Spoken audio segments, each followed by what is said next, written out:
Coverage कर लैनी पर तुसी दसी जाओ। पता नहीं की तुसी चलवाना। हाँ जी, अपना तारुफ कराएं। मैं lady health supervisor Afshan Faisalabad से।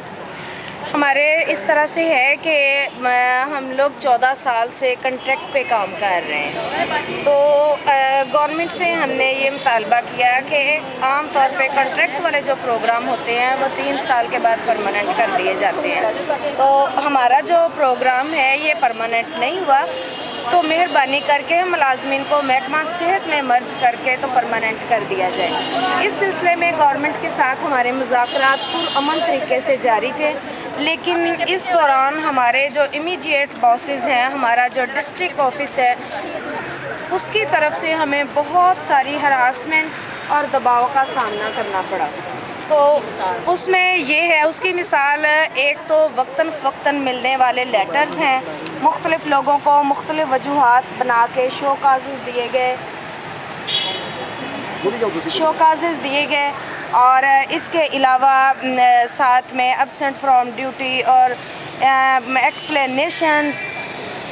इसके साथ साथ एक ड्राइवर को टर्मिनेशन भी उसकी रिकमेंड की गई है। तो 3 जून को जो है वो all Pakistan lady health supervisors, lady health workers और ड्राइवर्स जो नेशनल प्रोग्राम से रिलेटेड हैं, सब ने पार्लियामेंट हाउस के सामने जाके तो धरना दिया। उसमें वज़ीर सेहत जो हैं मखदूम शहाबुद्दीन साहब और फेडरल कोऑर्डिनेटर जो हैं नेशनल प्रोग्राम के इकबाल लहरी साहब और ह्यूमन राइट्स की जो हैं वज़ीर यास्मीन रहमान साहिबा, उन सब ने बड़ी अच्छे तरीके से हमें बुला के बात की और हमारे मुतालबात को सुना, उन पे गौर किया और वादा फरमाया कि 3 माह के अंदर अंदर इंशाल्लाह इस पे अमल दरामद होगा, गौर किया जाएगा। इसी सिलसिले में एक लेटर भी उन्होंने हमें दिया था कि 3 माह के अंदर अंदर ये इस मसले पे गौर व फिक्र करके तो इसको आपको परमानेंट जो है महकमा सेहत का मुलाज़िम बना दिया जाएगा। इसी तरह से वहाँ से मैडम यास्मीन रहमान जो हैं, उन्होंने ये भी ऐलान किया कि वापस जब आप लोग अपने अपने एरिया में जाओगे तो कोई हरासमेंट नहीं होगी, कोई मसला नहीं। लेकिन यहाँ पे आते ही हमें फिर उसी हरासमेंट का सामना करना पड़ा। फैसलाबाद में 49 लेडी हेल्थ सुपरवाइज़र्स को एब्सेंट फ्रॉम ड्यूटी दे दिए गए, जबकि किसी डिस्ट्रिक्ट में ये नहीं हुआ।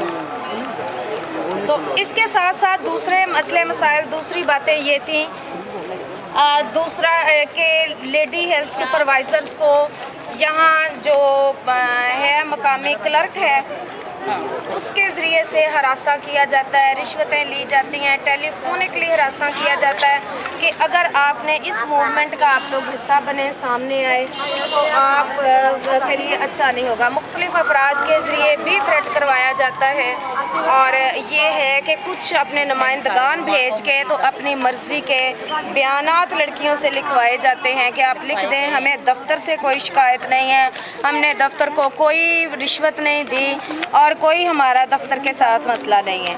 ये इसी सिलसिले में ये फ्राइडे को क्या तारीख थी 9 जुलाई को डिस्ट्रिक्ट कोऑर्डिनेटर साहिबा ने हमें बुलवाया और हमारे साथ एक मीटिंग की जो सुबह 8:30 बजे से लेके तो शाम 5 बजे तक चली। उसमें सारे मसले मसाइल डिस्कस हुए। एक दफ़ा एक मीडिया वाले भी आ गए, किसने बुलवाया, कैसे आ गए, उन्होंने कुछ कवरेज देने की भी कोशिश की क्योंकि वहाँ पे रिश्वत में दिए गए बर्तनों के डिब्बे मौजूद थे।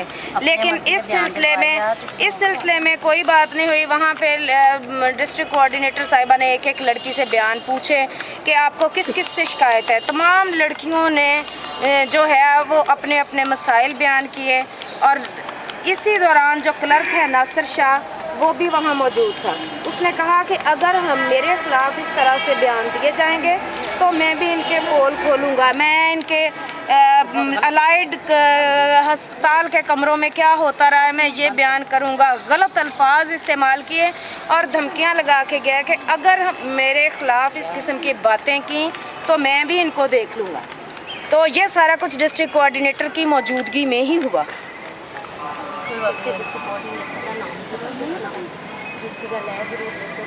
मतलब क्या ऐसी सूरत हाल सारे ही सूबों में है या पंजाब और फैसलाबाद में ही? आज तक हमें बाकी सूबों में ये सूरत हाल नहीं नज़र आई। हमें तो अपने बल्कि किसी डिस्ट्रिक्ट में भी इस हद तक थ्रेट नहीं नज़र आया जिस हद तक हमारे फैसलाबाद में है। क्योंकि आप क्या वजह समझती हैं, क्या मुहर्रक है जिसकी वजह से आपका अपना ही महकमा आपको इस हद तक टफ टाइम दे रहा है? जिस भी डिस्ट्रिक्ट में थोड़ी बहुत है या हमारे डिस्ट्रिक्ट में बहुत ज़्यादा है, मेरा ज़ाती ख्याल या एनालिसिस तो यही है कि शायद अफसरान जो है, इमीडिएट बॉसेस जो हैं, वो ये नहीं चाहते कि हम लोग परमानेंट हों और उनके हाथ से ये थ्रेट निकल जाए कि हम ज़रा भी कोई ऊंच नीच करेंगे, कोई बात करेंगे तो हमें नौकरियों से निकाल दिया जाएगा। इसकी एक बेहतरीन मिसाल मैं पेश करना चाहती हूँ। हमारी एक लेडी हेल्थ सुपरवाइज़र हैं रुबीना 65 RB से।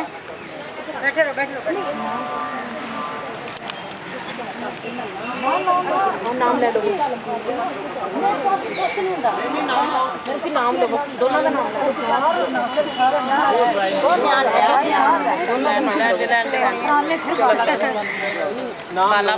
अच्छा, जो आपकी ये इनकी टर्मिनेशन अमल में आई है? इनकी टर्मिनेशन नहीं अमल में आई। असल में इनको गुज़श्ता 3 साल से इनका ड्राइवर थ्रेट कर रहा है, तंग कर रहा है, ड्यूटी नहीं करता। इसने बारहा ज़बानी भी बताया लेकिन उसका कोई सदेबाब नहीं किया गया। फिर उसने एक एप्लीकेशन लिख के दी जो कि एक्सेप्ट ही नहीं की गई बल्कि वैसे ही वापस कर दी गई। फिर ये हुआ कि अब इसने आके तो कहा कि मैं इतनी मतलब तंग हूँ कि मैं ये कहती हूँ मेरे से गाड़ी विदड्रा कर ली जाए, ड्राइवर विदड्रा कर लिया जाए, जब तक के रिप्लेसमेंट में मुझे और ड्राइवर नहीं मिलता।